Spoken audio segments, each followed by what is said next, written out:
welcome to First and Filoni. My name is Donovan Filoni, as always, joined with Mr. Andrew Cooper. Andrew, how you doing, man? What's going on, buddy? Not much, man, but what a crazy weekend we had last weekend. We had a couple upsets. I think it might be our first upset weekend of the season. What are your initial thoughts on what you saw last week? Uh, Nobody's safe, but I guess before we really even get into the whole football aspect, I would like to give my thoughts and prayers out to everybody who was affected by Hurricane Helen, especially in Tennessee and the western part of North Carolina. Man, that was some devastating stuff. But my thoughts and prayers go out to them and and everybody at Appalachian State and just everybody affected. Man, terrible event, terrible tragedies.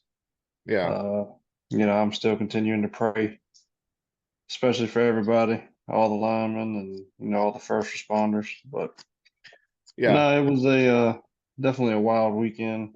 Um, like I said, I don't think nobody's safe. yeah. No, and definitely to reiterate your statement, definitely prayers out to Tennessee, North Carolina, the Big Bend in Florida. I know if you go to Josh Pate, if you look up Josh Pate and go to his store, they're selling shirts. That 100% of the proceeds will go to people in that area as well.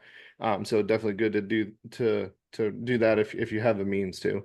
But yeah, no, definitely nobody's safe. We had some crazy games. Um, we had the Alabama Georgia game, which I'm sure we'll talk about quite a bit. We have SMU dominating. We have just a ton like Colorado looking like a brand new team. So let's kind of just start off with that. After a dominating win on Saturday, how big of a threat do you think Colorado is in the Big 12? Currently, they're 4-1 with a 2-0 conference record and tied for first in the Big 12. Yeah, I mean, I wouldn't sell them short, but they kind of remind me of a classic NC State, I guess. You just don't know what Colorado you're going to get week in and week out. They're just too inconsistent for me to really give a whole boost of Yeah. confidence, I guess is the best way to put it. So I'm about to do it, man. I'm about to jump on the Dion bandwagon because the way that offense and defensive line played against a strong running UCF team, the way that Dion stopped practice halfway through and started it completely over last week because his team was acting too much like individuals and not as a team, and the way that just teams in the Big 12, just the only one that there's only two that I trust outside of Colorado, and that's Iowa State and BYU. And I think Colorado has a shot against at least BYU. I'm not sure Iowa State. I think Iowa State might run away with it here. But I think that you have to consider them at this point. They're greatly improved in the offensive and defensive line. Even so, from week 1 and 2, where you and I both saw like the pressures that we're getting to Shador. He only got sacked twice in this last game. Um, I just I don't name it if you're not on the Colorado bandwagon yet. And we'll say that you are considering them with their record at least and taking them at least somewhat seriously. But who else do you think has a shot? Oklahoma State, I think, is completely out at this point. Iowa State looks really good, and BYU looks really good, and Kansas State looks pretty decent after that dominating win. So, is it those teams? Is it somebody different? Like, who do you I mean, trust more at this point? I had BYU and Iowa State. I think if I had to trust anybody, It'd be I those would two. lean more. It would be more towards Iowa State. If I really had a wild card that I think Yeah. they could really pull it together with their record right now is Texas Tech. Yeah, they're surprisingly undefeated at this point. Like, they're quietly undefeated. Yeah. So maybe last year was a little hiccup and they're getting it all together this year. Yeah, you could have been a year early because I know you were really high on them last year going Yeah. into the Yeah. season.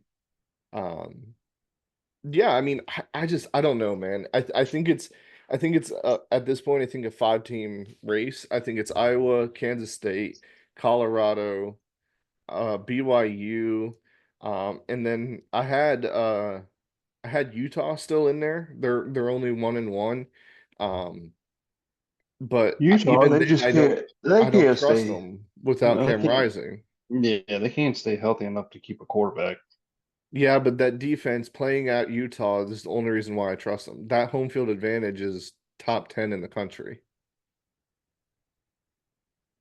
I, Yeah, but I mean, if you ain't got a quarterback to move the ball and score points, I mean, your defense can't stay on the field all night.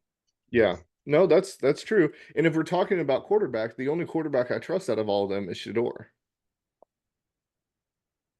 Yes, as of right now. I mean, I think the Big 12 is wide open. I think once again, like we're in that thing where we think 6 teams, 6 to 8 teams could potentially win it, and I wouldn't be surprised if any one of them pulled it off. I mean, I wouldn't be Okay, surprised if it goes down to the last week of the regular season. yeah, I agree. I agree. Yeah, and then we also have the game of the year that happened last week. I got a text message in the first quarter saying, "What the hell is Georgia doing?" I don't know what's going on. And then you must have fell asleep because I texted Yeah. you in the fourth quarter. I'm like, "You better be turning on this daggone TV because Georgia made a hell of a comeback." Um, I think it solidifies. I don't think we've learned anything from that game. Um, but I do just initial thoughts. I don't think we learned anything from the game besides that Alabama is a real threat at this point, and Kalen DeBoer just does not lose anywhere he goes. And two, I wonder. What the only question that come out of it is, does Georgia have enough offensive firepower to?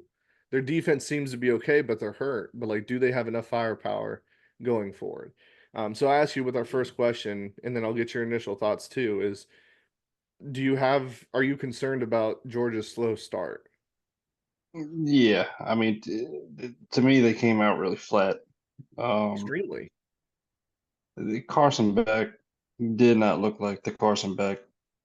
I don't know if it's a playmaker thing that he's just, He was underthrowing people left and right too. yeah, I don't know if that was part of the or part of the game plan to make it close. I don't really know. But you can't go 27 for 50 throwing the football 439 yards, 3 touchdowns and 3 picks and expect to beat a very good Yeah. Bama defense. You can't do that. No. And I think the thing that really killed Georgia coming out flat was, I mean, just the amount of turnovers. You can't win a ball Yeah. game with four turnovers. You didn't have a running game. You couldn't establish a running game and play the offense that they really wanted to play because they were already playing behind in the Mhm. first quarter. I mean, ETN had what, 12 carries, 55 yards, Yeah, and a touchdown. he's been a disappointment this year too. But Um, I mean, they showed a lot of resilience in the second half. But I mean, to me, I think you really need to find some answers on offense, and yeah, your defense needs to play 4 quarters like they did in the second half in the first half. Put it all yeah, together, I guess. I agree. And I mean, I think you kind of just said it perfectly right there. Like you addressed all the concerns that I would have with them as well. The offensive line does not look like a typical Georgia offensive line. Their defense is just too injured right now, and their backups are, I don't know if they're too young or just too inexperienced or what's going on with them. But they don't seem to be a typical Georgia defense, Georgia offensive line or anything like that. Going forward, how could like what's your on a scale of 1 to 10, what's your panic level if you are a Georgia fan of making the playoffs? Because you have still left, you have at Auburn, which at Auburn isn't necessarily an easy game. At Mississippi or versus Mississippi State should be a win. At Texas, insanely hard. Then you have the Georgia game in or Florida game in Jacksonville. Then you have at Ole Miss versus Tennessee, and then UMass and Georgia Tech. How concerned on a scale of 1 to 10 would you be of missing the playoffs? Honestly, right now, if I was a big Georgia fan, I would probably be between a 4 and a 5. See, I have it a little bit higher. I have it at like a 6 or a 7 because if they lose No, 3 games total, I don't think they're in. no, I don't think they're in, but To me, Georgia always has like a slip up. It's not like the year they won the championship where they were perfect, but Georgia typically always has a slip up. But the thing that kind of bothers me is how close Kentucky played them the week Yeah. before. And Well, now, Kentucky showed out against Ole Miss though, so that might not have been a yeah, fluke. yeah. So then you had this week. I mean, really and truly, you can't afford to lose but one more game. And you have what, Texas. four? Yeah. So Te- to me Texas, right now, Tennessee, and I would say Auburn or Florida, those rivalry games aren't easy. yeah, to me it's at a 4.5, 4 or 5 right now. I wouldn't push the panic button too much. Now you talk to me about 2 weeks after we see him play a little bit after the Bama Yeah. game, I'll probably have to lift it up a little bit. I imagine they have a get right here coming up. I don't think it's not a typical Kirby Smart defense or team. I have faith that he will get it turned around, but I would put it at 5 or 6, just a little bit more concerned than you. But I mean, I'm right there with you. You can't lose but one more game, maybe at max, unless everybody else starts losing, which in this season I feel like it's pretty unpredictable. Like you said at the beginning, nobody's safe at this point. So I think that could be very possible. And then the final thing, just in our first section here that we have is talking about early Heisman. Usually Heisman is a quarterback award, but this year I don't really think there's been one quarterback to really stand out above the rest. Um, with that being said, it still could probably go to a quarterback, most likely would go to a quarterback. But early Heisman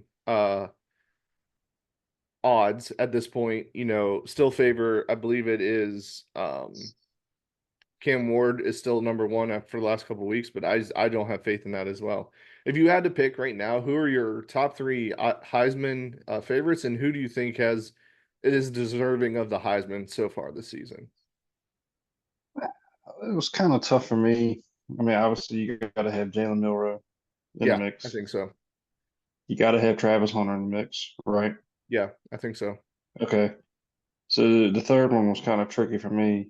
I, I went with Cam Ward only because of the stats. It's more of a stats thing with him, but you also got to throw Nico in there See, for I don't me know as if he's well. done enough though. I agree. I like Nico, but I don't know if he's done enough yet. I don't think he's not done more than Cam Ward has, but Cam Ward struggled pretty heavily against Virginia Tech on Friday night. I mean, Extremely. Virginia Tech he should have won threw, that game. yeah, he threw a couple of interceptions, and it was kind of like, okay, is this the old Cam Ward starting to, reveal himself, kind of like a DJ thing? Yeah. But if I had to pick three, they would be my three, but definitely Milroe and Hunter would be at the top of my list right So now. Milrow, Hunter, and Ward. Yeah. So I have two of the same. I have Milrow and Hunter. I think right now I'm edging out Milrow just because he played well against Alabama, not necessarily in the second half, but that first half was he just looked unstoppable. And my third is still who I've been raving about all year is Ashton Genty. Like he's just dominating. He is a mean running back. He is running over everybody. He's fast. Like I think this might be the year where we might have a non-quarterback win it if it keeps going the way that it's going. Um, and if Travis Hunter keeps playing the way he's playing, you can't keep him out of there because No. he's a playmaker on both sides of the ball. So if I could give it away, it would be to Hunter with Milrow a close second. But we all know it's going to be a quarterback. And if I have to pick three quarterbacks, it's um, Milrow, Ward, and then I don't know a third quarterback at this point in time because there's faults in all the other ones. Quinn Ewers, yes, but he's been hurt for 2 games. Um, Nico, I guess, would be probably the third because Jackson Dart had a big old stinker against Kentucky. So, Yeah, um, to me, after that Kentucky game, he kind of fell off the board yeah, for me. yeah, he's out. He did not look good at all. And then last thing that we'll touch on before we'll get into the recaps and player of the weeks, winners and losers. Came out today. DJ Uiagalelei is benched for Brock Glenn. Um, kind of a surprise to me that they didn't go ahead and just play the freshman that they have. Going forward, do you think they have a better chance with Brock Glenn or worse chance, same chance? Do you think the decision's correct? Did I misread somewhere that he had a broken finger or something, or did he legit get benched? Oh, I don't know. I just saw he got benched. I didn't. It was literally like an hour before this we started Uh, recording. it, I it, saw he it, got benched. yeah, it might have been a fake thing. I thought I'd seen something where he had a broken finger or something. Um, I mean, dude, it's not going to help if you ain't got an offensive line. I hate to say that. I'm not saying it's been all on DJ. He's underthrown a lot. He's missed a lot of open receivers. Hmm. Um, But can you name a playmaker on their team? Honestly, no, I cannot. That's what I'm saying. Like I'm with you. I don't think it's gonna really matter, but I at this point I would just start the freshman instead of Brock Glenn. Yeah, I mean, I would definitely get him some valuable reps. I mean, you Maybe is they're the holding game it because they got Clemson this weekend for next week, but is that at Clemson this week? I think it's at FSU. See, to me, if it was at FSU, I'd go ahead and go with the freshman and get him some valuable reps. Now, if he's going to Death Valley, no, I think it's at Clemson. Let me look it up here. I'm Yeah, pretty sure it's at Clemson. I'm just I don't know what Florida State's doing. We can just go ahead and I'm looking that up. We'll go into the next session and we'll start off with the losers of the week. And my loser this week is FSU. They're This is the worst and we've said it last week. I've said it last week. I've said it all year. Um, it is at FSU. Oh, okay. But this is the worst FSU team that I've seen. Like they don't have any chemistry. There's no playmakers. They don't want to play as a team. I'm surprised we haven't seen anybody try to redshirt this year and transfer out. I know a four-star wide receiver just decommitted about 2 hours ago from there as well. But my loser this week is Florida State. Yeah, I had Florida State too. I also kind of had Ole Miss. I mean, that was Yeah. just such a big disappointment to me, man. For some reason, Lane always loses. His teams always lose a very valuable game to me that can prove whether they belong or they don't. Now, do you think that is an Ole Miss issue because of the potential recruits and he's having to play out of the transfer portal? To get those recruits because the pipelines aren't great, or do you think that is a Lane Kiffin issue? I wouldn't necessarily. I mean, like I said, I mean, you can't really blame the coaches for so much. I mean, they call the plays and the Right. players have to execute it. So I mean, it might just be a Ole Miss jinx, honestly. I think it is more of that. I think Lane Kiffin does have that reputation of can't win the big games, which in recent years he hasn't been able to. But it starts with the offensive line, and their offensive line is never good enough because they can't get the pipelines in. Offensive linemen don't usually transfer. Yeah, no, I'm with you. And So, majority of the time in the SEC, they're either going to Georgia right, or Bama. right. Um, okay. For winners of this week, I have two. I have Colorado and Alabama. Colorado just because they're 4-1, they've already matched their win total for from last year, and I think they actually might have figured something out. And then Alabama, just to kind of, I just want to bring this up. We won't have the conversation, but I do think Kalen DeBoer deserves to be in the top five coaching currently right now ranks. He it was a tough game for him to do what he did at, and I think he put on a masterclass. I think he outcoached Kirby Smart in that game. I think Georgia had the better players, but I think he outcoached Kirby Smart, and that's why they got to a big lead so quickly. So those are my winners of the week. Yeah, winners of the week for me, I had Bama as well. I mean, it just the way they came out in the first quarter, and I It looked mean so good. It looked so they good.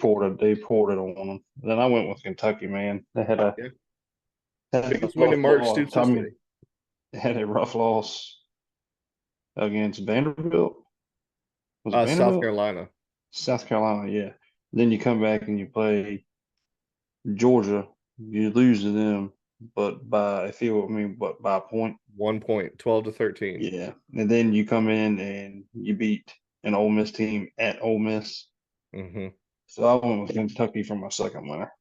Yeah, it was the biggest win for Mark Stoops. Everybody wrote him off. I still think he's a good coach. I don't think he's going to be at Kentucky much longer just because of the way things were handled last year. Um, And then player of the week. Who do you have for your player of the week? We probably got the same one. I went with Ashton Genty, 26 Oh, carries, 259 yards, four dude, he's so touchdowns. good.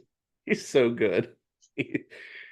He's so good, dude. I didn't have Ashton Genty. I had 17-year-old Ryan Williams, man.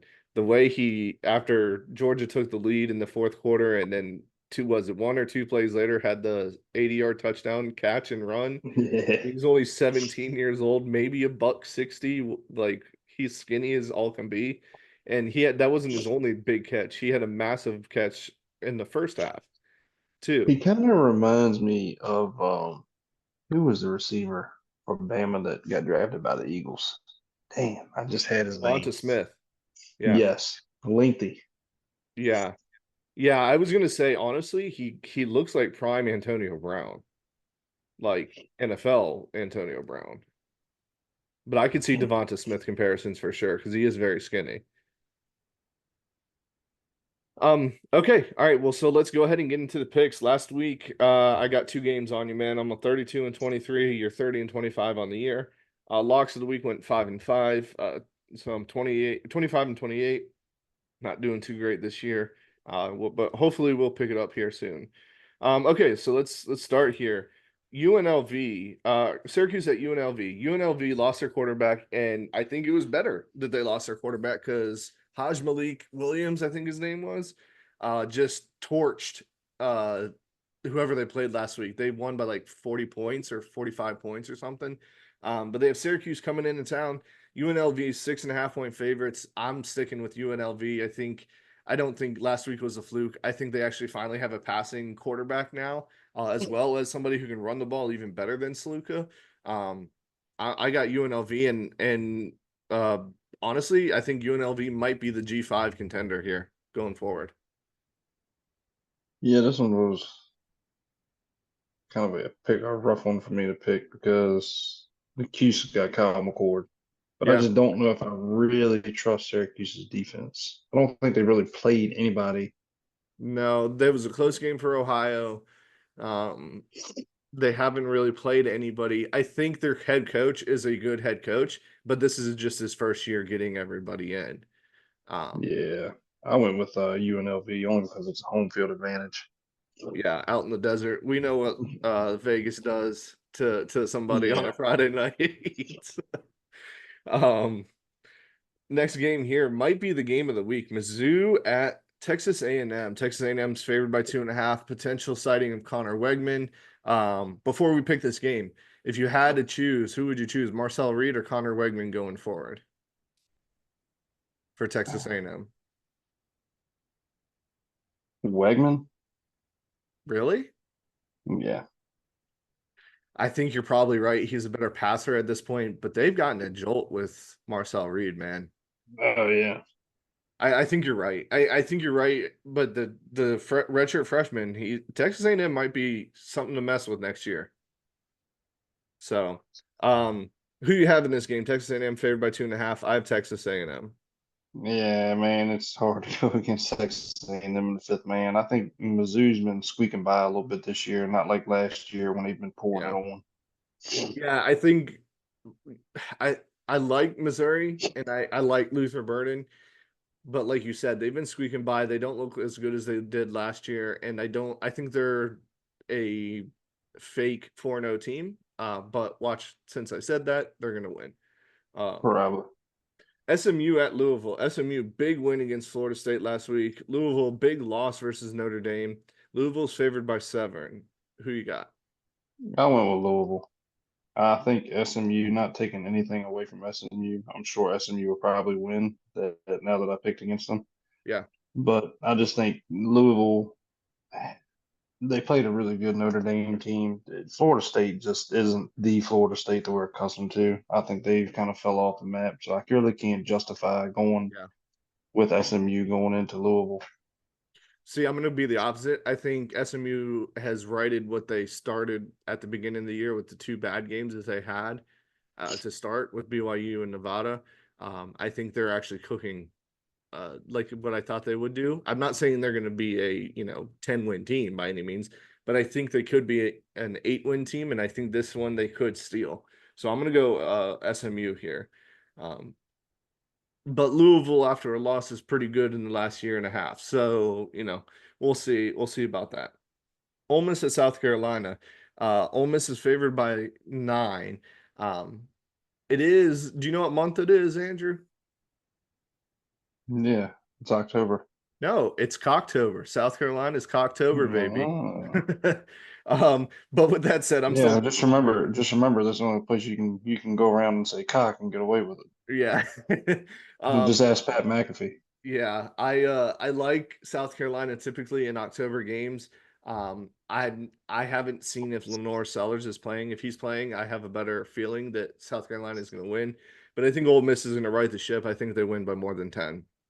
Yeah, I went with Ole Miss, man. The question mark with me was Lenore Sellers. Lenore Sellers. Yeah. I don't trust Robbie Ashford. He was No. garbage at Auburn last year. He was garbage this year. He's the reason why they didn't win against LSU earlier this year. Um, Michigan at Washington, sneaky good game. Washington's favored by 2.5. Ordu seems to have something going at Michigan. They still can't pass the ball, but their running attack looks pretty good. Um, Washington, tough loss versus Rutgers last week. Very good game. Uh, I think this is going to be a very low scoring game, but I have Washington winning this one just because I can't pick Michigan on principle. Yeah, I went with Michigan. I think you're right on that one, but I just can't pick them. West Virginia at Oklahoma State. Oklahoma State -3.5. They did not look good the last 2 weeks.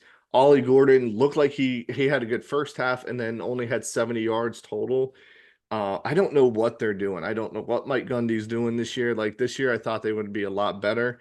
Um, West Virginia's strength is the same as Kansas State strength. Garrett Green isn't as good as what's his name? The quarterback for Kansas State. Avery Johnson. Avery Johnson. He's not as fast, but I think he's just as physical, and I think West Virginia's gonna run all over him. So give me West Virginia in this game. Yeah, I went with West Virginia as well. I, can you tell me what's going on with Oklahoma State, man? Like I can't figure it out. One week they look Nah, decent, the other week they look awful.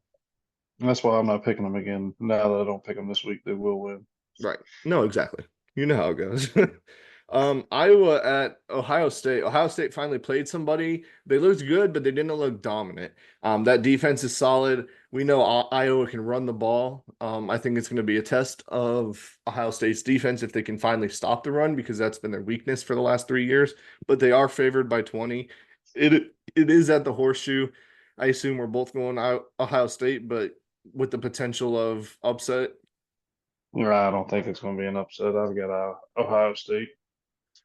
Yeah, I think you're right. As much as I want Iowa to be good, their offense is just god awful. UCF at Florida.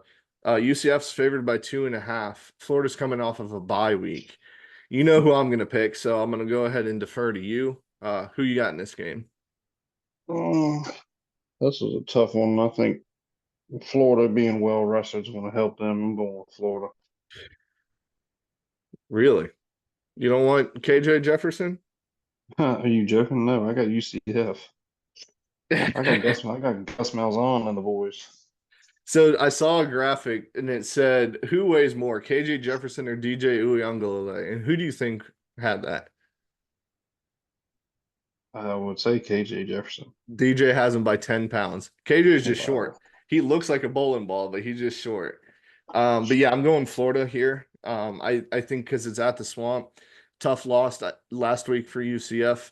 I think that like kind of kills them. And I think they were kind of exposed. So if Graham Mertz can get Eugene Wilson and DK into the passing game, I think I think it could be a win for Florida and maybe save Billy Napier's job. Um, Next one we have probably the hardest one I had to pick, but I think it's interesting. Boston College at UVA. UVA is favored by 1 point at this point. Boston College has had their injuries. I'm not sure if Boston College's quarterback is playing. He was out last week. They didn't look good because he was out. With that being said, I have Virginia winning money line here. And that's gonna be one of my bets too. Uh, Virginia winning. my player of the week. I will show you. I'll tell you. I'll forecast or preview that here. Forward, it's going to be from this game. I went with UVA as well. BC did not look good at all last week. It's their first year in Bill O'Brien. We were high on them because we thought Florida State was better when they beat them. Um, I think they're going to be good, but give them a year or two. And O'Brien was hired late too, if I remember correctly. So that was kind of hard for him to keep his Yeah, players well, and get transfers in. I like old UVA's quarterback, Andrew. He's a gamer. Sophomore, I like him a lot. Rutgers at Nebraska. Nebraska's favored by 7. Rutgers, big win last week. Can they go? Can they do it again away from home at Nebraska? I'm not sure. I have Nebraska winning this. I think it's going to be closer than 7.5 points, which is what the line's at right now. Um, Rutgers running back, I can't say his last name, so I'm not even going to try. He's just so good. He is so good. And if Rutgers can slow down the game and not give the ball to Dylan Raiola, I think Rutgers can win, but I have Nebraska winning, but close. I got Nebraska, but the only reason why I got them is because of the home field advantage. Yeah, I just Nebraska, Rutgers played a really good game against, a really good, Washington. tough, well, not only that, but a good Virginia Tech team, as they showed this week, Oh the team yeah, that we thought Tech would be in Lane Stadium. yeah. I So, but I think the home field advantage in this one with Dylan Raiola, as long as Nebraska front five can stop the run, I think they'll be all right. so this kind of reminds me of how Illinois beat Nebraska though, and that's what kind of scares me with this game because The Rutgers front is four. yeah, it's going to be it's if they can slow the game down, Rutgers has a chance. All right, I'm gonna run through some gambling picks. One of them you might want to close your ear on, so I'll save that to the end. But tell me if you want to talk about any of these or if you disagree. Boston College UVA, like I said, I have UVA money line. Um, Eastern Carolina versus Charlotte. It's the at 8.5 right now. Give me ECU minus 8.5. I think they're gonna win big. ECU looks really good this year. Clemson versus Florida State. Clemson's favored by 14.5. I think they win by more. Yeah, exactly. JMU versus ULM. JMU's 4-0. Louisiana Monroe's 3-1. General Booty at quarterback. I think it's going to be over 48.5 points. I can see a lot of points being scored down there in Louisiana. Tennessee versus Arkansas. I have the over as well in this game, 59.5 points. I think Tennessee's defense is very, very good, but Sam Pittman and Arkansas and offensive coordinator. Oh my goodness, I'm having brain farts tonight. What's his name? Uh, who was the coach at Arkansas that was on the motorcycle? Petrino. Yeah, he's their offensive coordinator. So I think he's going to dial something up for Tennessee's defense. Their secondary hasn't been challenged yet. I think it does. I think it is going to be a high scoring game. Iowa State versus Baylor. Iowa State's favored by 11.5. We're going higher than that. Iowa State minus 11.5. UCF Florida. I have Florida winning money line, but we're going to go Florida plus 2.5 here. Louisville versus SMU. Since I'm picking SMU outright, we're going to go SMU plus 7. And then Syracuse UNLV. I have UNLV minus 6.5. I think they win by 10 points or more. I think they have a resurgence in that. And then the game that you don't want me to say, Wake Forest versus NC State. NC State's favored by 5.5. I think Wake Forest is going to lose by a field goal. I think it'll be like a 21-24 game. So give me Wake Forest plus 5.5, as much as I don't like that. Because every time I bet something like that with NC State, it goes the complete opposite. Well, I just want you to remember this is a noon kickoff. That's what I'm saying. 21-24 sounds good. If it was a night game, I wouldn't take it. No, I'm telling you right now, it's going to be close. It's not going to be a blowout. I will be there. Trust me. I know. Yeah, that's where my next question was. You're going to be on boots on the ground in Raleigh, North Carolina this weekend. So what are your thoughts on the game going forward? It is versus Wake Forest. Um, is it a get right game for NC No, State? you cannot sleep on Wake Forest. Dave Clawson has had that coaching staff together for a long time. I think Wake Forest is dealing with some injury bugs. but they still got two of their receivers, with Morin and somebody else. The only issue with me that I think is holding, well, I shouldn't say holding them back, but I just don't think they have a quarterback. He looks good in their system. Yeah. Don't get me wrong, but I just don't think he's that great. And NC State came off last week with a stellar performance on defense against a Yeah. pretty tough NIU team. The offense Yeah. struggled quite a bit again. What's new? We were held under 200 yards of total offense. That's why I'm thinking 21-24 might be the final score NC State winning. Yeah, field goal would probably be the best bet on that one. Yeah.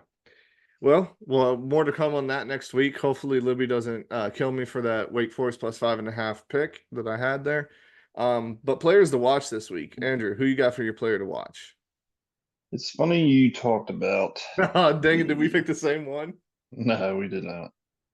It's funny you talked about the. Let me look back at my note. The SMU Louisville game. Yeah. There was one player to me that really, really stood out against Florida State, and that was SMU's running back, Brashard Smith. Yeah, dude's good. Dude's good. Had on the year 70 carries for 509 yards, In 7 5 games. TDs. Yeah. Yeah. He was 17 carries for, I think it was 129 yards against Florida State. Yeah.